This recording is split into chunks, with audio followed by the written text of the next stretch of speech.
Hello and welcome to my channel म्यूजिबिलिट। आज हम करने वाले हैं कमला दास की poem and introduction. Let's see about the poem. Kamala Das Kamala Suraiya और माधवी कुट्टी के नाम से भी जानी जाती थी। वो एक prominent post independence Indian English poet थी। इसी वजह से उन्हें mother of modern Indian English poetry भी माना जाता था। उन्होंने कई सारे poetry, short stories, autobiographies and essays लिखे हैं जिनकी मेन थीम्स रहती थी female identity and self expression. 1985 के अंदर उन्हें साहित्य अकेडमी अवार्ड मिला था for her collected poems. Let's see about the poem. ये पोम फर्स्ट पब्लिश हुई थी उनकी debut collection summer in Calcutta के अंदर 1965 के अंदर। वहीं पे इसे मोस्ट आइकॉनिक कन्फेशनल पोम माना जाता था। फ्री वर्ड्स के अंदर लिखी गई थी और एक सिंगल कंटिन्यूस स्टैंजा चलता है जिसमें स्ट्रीम ऑफ कॉन्शियसनेस का फ्लो बनता है। ये एक बोल्ड सेल्फ पोर्ट्रेट है वर्ड्स फॉर्म के अंदर, जिसके अंदर उनकी आइडेंटिटी दिखाई गई है as a woman, poet and human being. Let's read the poem. I don't know politics, but I know the names of those in power and can repeat them like days of week or names of months, beginning with Nehru. I am Indian, very brown, born in Malabar. I speak three languages, write in two, dream in one. अब यहाँ ये बोल रही हैं कि ये politics के बारे में ज़्यादा नहीं जानती, लेकिन जो पावर में हैं, जो पॉलिटिशियंस हैं, उनके ज़रूर जानती है। उन्हें वो इस तरह से रिपीट कर सकती है जैसे कि हम डेज़ हैं, वीक्स के अंदर कितने हैं, कैसे हैं, मंथ्स के अंदर जो मंथ्स के जो नेम्स हैं, वो हम बता सकते हैं जैसे ईज़िली, वैसे मैं उनके नाम बता सकती हूँ। जैसे कि सबसे पहले नेहरू। अब यहाँ पे फिर वो खुद के बारे में बताते हैं, बोलती है कि मैं इंडियन हूँ, स्किन मेरी ब्राउन है और मलाबा के अंदर मेरा जन्म हुआ है। मैं 3 लैंग्वेजेस में बात कर सकती हूँ, 2 में लिख सकती हूँ और सपना में 1 में देख सकती हूँ। Don't write in English, they said. English is not your mother tongue. Why not leave me alone, critics, friends, visiting cousins, every one of you? Why not let me speak in any language I like? The language I speak becomes mine. Its distortion, its queerness, all mine, mine alone. अब यहाँ ये बोलती हैं कि मैं English में नहीं लिख सकती, ऐसा लोग कहते हैं कि तुम्हें अपनी मदर टंग में लिखना चाहिए क्योंकि इंग्लिश तुम्हारी मदर टंग नहीं है। तो मैं उनसे पूछती हूँ, मुझे आप अकेला क्यों नहीं छोड़ देते? वो लोग कौन हैं? उनके फ्रेंड्स हैं, कज़न्स हैं, क्रिटिक्स हैं। ये सब उन्हें अकेला क्यों नहीं छोड़ देते और उन्हें फ्रीडम क्यों नहीं देते कि वो अपनी लैंग्वेज जो वो चाहे बोल सके?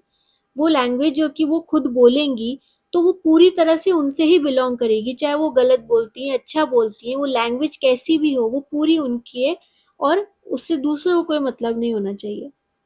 It is half English, half Indian, funny perhaps, but it is honest. It is as human as I am human, don't you see? It voices my joys, my longings, my hopes, and it is useful to me as coin. फिर वो कहती हैं कि मेरी जो ये language है ये हाफ इंग्लिश है, हाफ इंडियन है। लगता है फनी तो है, पर ऑनेस्ट बहुत है। अब ये लैंग्वेज उनकी जो पर्सनलाइज लैंग्वेज है, यानी कि वो जैसे हम कहते हैं ना एक इंडियनाइज्ड इंग्लिश होती है, उस तरीके से इट इज़ एज ह्यूमन। और ये उतना ही ह्यूमन है जितना कि मैं हूँ। मेरी जो लैंग्वेज है वो पूरी तरह से मुझे रिप्रेजेंट करती है। क्या आपको नहीं लगता? इसमें मेरी खुशियाँ, जो लॉन्गिंग्स हैं, जिस चीज़ के लिए मैं बहुत ज़्यादा सोचती हूँ, तड़पती हूँ, वो सब मेरे होप्स, और ये मेरे लिए बहुत यूज़फुल भी है।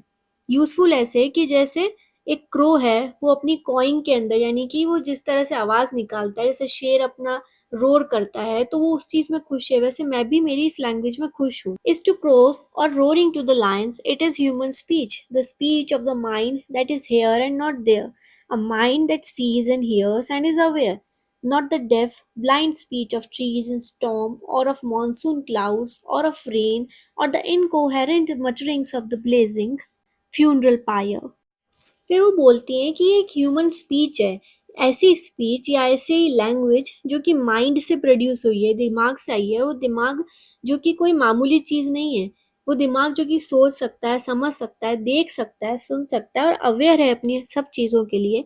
तो जब ऐसी अच्छी लॉजिकल चीज़ से कोई चीज़ आई है, तो यानी वो बेकार तो नहीं है।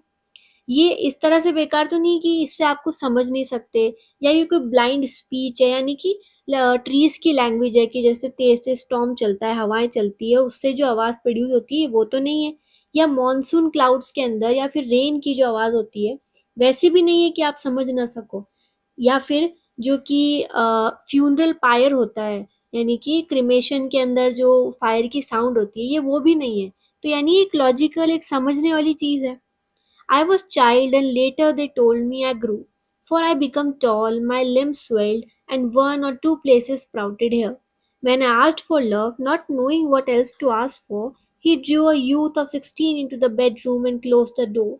He did not beat me, but my said woman body felt so beaten. अब वो थोड़ा-सा अपने लाइफ के आगे के स्ट्रगल्स के बारे में बता रही है कि मैं बच्ची थी और बाद में उन लोगों ने बोला कि मैं बड़ी हो गई हूँ। कैसे? क्योंकि मेरी हाइट बढ़ गई थी। जो लिम्ब्स हैं वो स्वेल हो गए थे, जिसका मतलब है कि her body grew some weight and one और टू प्लेसेस स्प्राउटेड हेयर। अब इस बात पे जब वो पूछती है कि मैंने इन सब चीज़ों को छोड़ के जब प्यार के लिए पूछा, लव के लिए पूछा, तब मुझे नहीं पता उसके क्या सर्कमस्टेंसेस होंगे, क्या रिजल्ट होंगे। और आगे क्या हुआ कि सिर्फ जब वो 16 ईयर्स की थी, तब उन्हें एक बेडरूम में ले जाके डोर क्लोज कर दिए। जो उनके पार्टनर थे उन्होंने उन्हें मारा नहीं, लेकिन जो भी उनकी बॉडी के साथ हुआ था वो ऐसा लगा कि उन्हें मारा गया है। The weight of my breast and womb crushed me. I shrank pitifully. Then I wore a shirt and my brother's trouser, cut my hair short and ignored my womanliness. अब आगे ये सब चीज़ होने के बाद उन्हें जो अपनी बॉडी थी वो भी क्रश कर रही थी, वो उन्हें बिल्कुल पसंद नहीं आ रही थी। धीरे धीरे वो खुद के अंदर ही सकम होती जा रही थी। और इस वजह से क्या हुआ कि उन्होंने शर्ट पहनना शुरू कर दिया, उनके ब्रदर के ट्राउज़र पहनना शुरू कर दिए और खुद के बाल छोटे कर लिए। जो उनकी वुमनलीनेस थी वो उन्होंने पूरी तरह इग्नोर कर दी because of what happened to her previously. Dress in saris, be girl, be wife, they said. Be embroidered, be cook, be a queller, be a servant. Fit in, oh, belong, cried the categorizers. Don't sit on walls or peep in through our lace-tracked windows. अब यहाँ पे उनकी वुमनलीनेस पीछे छूट गई थी, लेकिन अभी भी सोसाइटी उन्हें तरह तरह की गाइडेंस दे रही है। कोई कह रहा है साड़ीज पहनो, कोई कह रहा है लड़कियों की तरह बिहेव करो, कोई कह रहा है वाइफ बनो, एक ओबीडियंट, एक एम्ब्रॉयडर्ड, यानी कि परफेक्टली हर चीज तुम्हारी परफेक्ट होनी चाहिए। Be a cook, be a quarreller, be with servants, और एक सर्वेंट्स की तरह, यानी कि पूरी तरह तुम्हें संभालनी है अच्छे से हर चीज़। फिट इन, और इन सब चीज़ों में तुम्हें उस सोसाइटी के अंदर, उस घर के अंदर फिट होना है, करना है, हमेशा से तुम वहीं पे थी। क्राइड द कैटेगराइजर्स, और जो जो ये कैटेगरीज दे रहे थे वो बस यही चीज़ दोहराए जा रहे। फिर वो उन्हें कहते हैं कि सिर्फ तुम दीवारों पे बैठी मत रहो और जो खिड़कियां हैं उसमें से झांको मत। बी एमी और बी कमला और better still be Madhavi Kutty. It is time to choose a name, a role. Don't play pretending games. Don't play at schizophrenia or be a nympho. Don't cry embarrassingly loud when jilted in love. वो उन्हें बोलते हैं कि या तो तुम Amy बनो, जो कि उनका बचपन का नाम था, या कमला, या फिर माधवी कुट्टी। कुछ भी चुनो, लेकिन अब ये टाइम आ चुका है कि तुम एक आइडेंटिटी या एक रोल चूज कर लो खुद के लिए। ये जो तुम्हारे प्रिटेंडिंग गेम्स हैं ये सब प्ले करना बंद करो। और ये जो तुम्हारा नाटक है स्किज़ोफ्रेनिया का या फिर निम्फो का, जिसके अंदर मेनली होता है कि इंसान की एबिलिटी कुछ भी सोचने की, समझने की कम होती जाती है, तो उनके हिसाब से ये सब नाटक था और अब उन्हें वो बंद कर देना चाहिए। डोंट क्राई एम्बैरेसिंगली, और जब भी तुम्हारा प्यार के अंदर या फिर दिल टूट जाए या हार्ट ब्रेक हो, तब एम्बैरेसिंगली रो मत। मतलब कुल मिला के वो उन्हें सिर्फ एक्सप्रेस करने से रोकना चाहते थे किसी भी तरह। I met a man, loved him, call him not by any name, he is every man who wants a woman. Just as I am very woman who seeks love in him, the hungry heart of river in me, the ocean's tireless waiting.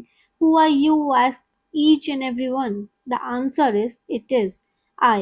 Anywhere and everywhere, I see the one who calls himself I in this world. अब यहाँ पे वो बोलती हैं कि उन्हें एक ऐसा इंसान मिला जिससे उन्होंने प्यार किया, किसी नाम से उन्हें नहीं पुकारा, क्योंकि he is every man who wants a woman. क्योंकि वो जो नॉर्मल इंसान होता है जो कि एक वुमन के पीछे पड़ जाते हैं, और ऐसी वुमेन जो कि उन सिर्फ प्यार ढूंढ रही होती है, और वो आदमी सिर्फ ऐसी वुमेन के पीछे पड़ जाते हैं, ये भी वैसे ही थे। उनके अंदर उन्हें वो हंग्री हास्ट ऑफ रिवर्स दिखती है, यानी कि जैसे कि खूब ज़्यादा स्टारवेशन में वो हैं, खूब हंग्री हैं वो भी लव के लिए। दी ओशन टायरलेस वेटिंग, और जैसे ओशन का एक वेटिंग चलती है वाटर के लिए, वैसे ही वो भी वेट कर रही है उस लव के लिए। जब भी वो पूछती थी कि तुम कौन हो, I ask each and everyone, और ये आई जो था उन्हें हमेशा सुनने को मिलता था। तो आंसर हमेशा ही रहता था कि इट इज आई। लेकिन वो बोल सोचती थी कि जब भी मैं किसी से क्वेश्चन पूछती हूँ, सब में ये आई एक कॉमन चीज है। Anywhere and everywhere I see the one who call himself I. और हमेशा जब भी किसी इंसान से वो मिलती थी, आदमी से, वो आई हमेशा एक कॉमन फैक्टर रहता था। In this world he is tightly packed like the sword in its sheath. और वो इस वर्ल्ड के अंदर वैसे ही पैक्ड है, यानी कि जो शुरुआत में बात हो रही थी कि उन्हें फिट इन होना चाहिए कमला दास को, वैसे ही वो यहाँ पे कह रही है कि ये एकदम इस वर्ल्ड के अंदर फिट थे। जैसे कि एक जो स्वॉर्ड होती है, तलवार अपने मयान के अंदर किस तरह से फिट होती है, वैसे ही वो थे इसमें। It is I who drink lonely drinks at 12 midnight in hotels of strange towns. It is I who laugh. It is I who make love and then feel shame. It is I who lie dying with a rattle in my throat. अब वो वापस उस I पे आते हुए कहती हैं कि ये वही I है, मैं, यानी कि जो कि ड्रिंक अकेले रात को मिडनाइट में होटल्स के अंदर, स्ट्रेंज टाउन्स के अंदर ड्रिंक करते हैं, अकेले रहते हैं, जो कि हंसते रहते हैं, ये वही है जो कि प्यार में पड़ते हैं और फिर उस पे शेमफुल फील करते हैं। ये वही है who lie dying with rattle in my throat, जो कि तब तक झूठ बोलते हैं जब तक कि इनके गले में वो खड़खड़ाहट हो या फिर दर्द होने लगे।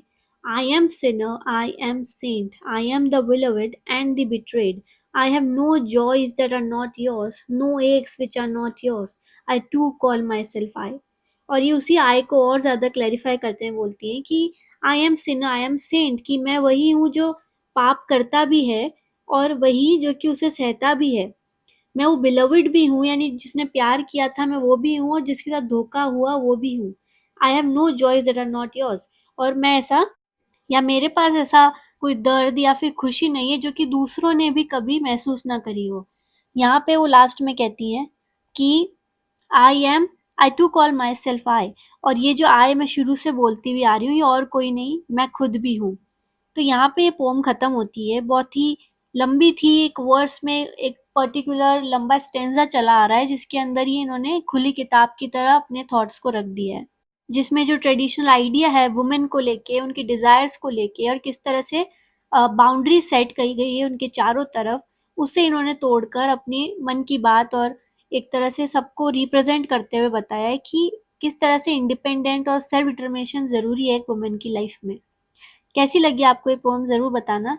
And if there is something I need to change in my interpretation, then please let me know in the comments. Thank you so much.